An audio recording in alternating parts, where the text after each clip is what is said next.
Alright, this one's going to be a little longer and be pretty dense, so bear with me, but keep in mind you can always pause and go back because it's a video.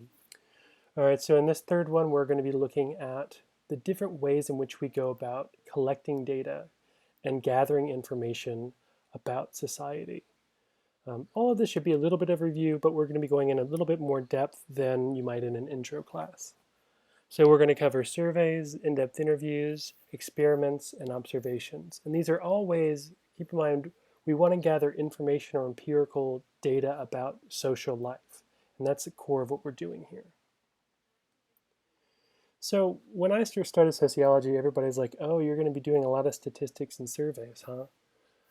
I didn't know that at the time. I was a more kind of theory guy. Surveys are fundamentally big interviews. They're ways of asking people questions and getting answers. We can do this face-to-face, which is called a structured interview, or we can do it by sending it over the internet, like in this amazing Trumpian thingy called a questionnaire. The only difference is that in one, there's an interviewer present, and the other, there is no interviewer. It's just a document you fill out your own, or what we say is self-administering. Now, the defining thing about large surveys is that they tend to have fixed choice questions. So if you'll see in this example, while there is an open box for other, most of the questions have fixed choices to choose from. This is a particularly badly designed questionnaire. It's very biased, so the design of this question matters. But again, if you look at that first question, there's only so many things that people can choose from. They can't just make up, ghosts rising from the grave, though you might throw that under religion, I guess. This is important because often we're sending these to a large number of people, or a large N study, N being the kind of statistical stand-in for the number of people who respond. When you have 1,000 people responding to a single question, if everybody's making up their answer, you could spend years trying to figure out how to compare them. If I say, how great do you think the president's doing? And you say, yes, that's not very helpful. And if somebody else says great, and someone else says super great, and I have to figure out what's the difference between great and super great. Why did somebody say yes? That's hard to do. So if I give you a list of options to choose from, and I give everybody the same options or fixed choices, then it makes comparing a lot easier because everybody has the same choices. They have to choose from the set I've given them. Now this means there's a lot more work on the front end that I have to really think about how I give those options, because if I leave options out, I've really screwed myself over. But you'll see questionnaires like this are almost designed to do that. So surveys in this way are very good at getting description about a large population. What we mean is we can get a lot of detail about how many people are of a certain race, age, gender, how many of those people use the internet, how many of those people believe homosexuality is bad, how many of those people might wear masks. That's all describing a group. So it's very good descriptive data. It's also quantitative data. What that means, and this is, people get confused on this, but it's actually pretty simple. Think quantity, think more. Quantitative data is just data that can be coded numerically. If you look on that first question, immigration, economics, you could put a number next to one of those, 1, 2, 3, 4, 5, 6, 7, I think. Notice that there's not really a scale of immigration being 1 and Second Amendment rights being like lower on the scale. But it does mean that if you click 1, it goes into my computer as the number 1, and that goes into a data set. And the important thing here is, again, that what this lets me do is analyze statistical correlation, which is basically the way we analyze quantitative data or numerical data. You don't want to get into the trap of thinking of quantitative data as just things that are like age, income, how many times you high-fived your friend today. All things you can record as a number. I could give you a scale of how often do you go to church, and you could say more than once a month, about once a month, once, a couple times a year, once a year, never. And each of those can be assigned a code or a number. And I can put that in a data set and compare everyone who said one or more than once a month with race or gender or age. Right? This is called correlation. It means people who go to church more might be of higher age. They correlate to each other. This is what statistical data is really good at and quantitative data is good at.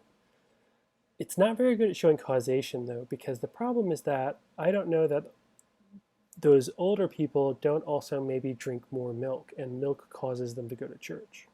I don't know that they might have more money. You can actually control for these and get into pretty sophisticated analyses, but you really can't prove causation. They can also be pretty expensive because we're talking about thousands to tens of thousands to the largest is the US Census, which tries to get hundreds of thousands of people. So they can be expensive, though online makes this a little bit less expensive. You need people to analyze, you need people to sift through the data, and if there's so much data, you have to hire people for that. So there are things they're good at, getting at descriptions of populations, getting at things like percentages and rates of things that are very descriptive, but they can't really prove causation, and they can't really can't show social processes as they happen. Now here we see two different types of questions. On the left, a closed-ended or fixed choice survey question. On the right, an open-ended question. This is the basis of most in-depth or qualitative interview designs. On the left, you have 4 options for each answer. On the right, there's just an open box. You can type into it. If I'm in person, I ask you, this is actually a question from my own research. I had these guys in development answering this for 10, 20 minutes. And I recorded it and wrote it all down. And that's kind of the nature of what we call in-depth interviews. The answers are a lot more in-depth. It doesn't mean we can't get really good kind of nuanced data with surveys, but it's just a different kind of information. Think about the idea of race. If I give you a category of race to choose from, I say white, Caucasian, black, African American, Latino, Asian, etc., but you're actually Latino and black. You either have to do other or choose from one of the two. But if I ask you, how do you think about your race? Maybe you just say black or Latino or white, or maybe you go into this whole thing about how important Latinx heritage is for you. That would quite be accurate, but we'll move on. So that's a completely different type of information, right? It's what we call much more kind of qualitative or rich information. So in-depth interviews, unlike those structured surveys, are what we call semi or unstructured. We have definite information we want to get at and maybe a list of questions, what we call an interview guide. We definitely want to ask. But all those questions are open-ended, meaning you fill in the blank. And that gives me much more your subjective process. How do you think about it? How do you feel about it? And the upside of that is, again, I'm not missing that information about how you think of your own racial identity. So if we wanted to look at mask wearing, with a survey, I could send out to 2,000 people and say, ask a question is, how likely are you to wear a mask when you go outside? Very likely, da-da-da-da-da. And maybe that correlates with race or with age. I can take a guess at what's going on there, but if I ask, 45 people, would you wear a mask and why or why not, and let them explain themselves, I'm getting much more directly at their actual reasoning, what's going on with them. And that's what these can be very, very good for. So often this is kind of exploratory. I don't really know what I'm going to find when I'm doing those interviews. Sometimes I might have a good idea, but often qualitative interviewing can go off in a completely different direction because we find something we never expected. We call it qualitative because the data is much more rich and in-depth. Think quality over quantity. It's richer, there's less of it in some senses, but we can explore it, we can sit with it for a long time. We can read through it again and again and find new things. So this is much better at getting at some of the social processes that they go on, how we make sense of the world around us, how we relate to one another. There's some issues with reliability, maybe we'll get into, but it also, if you think about it, takes a long time to go through those long, pages and pages of interviews and do what we call coding, which is look for patterns. So in the end, we get more data in a different sense. While we can't just run it through a computer, we have to read through it and try to understand what you mean when you say what you do.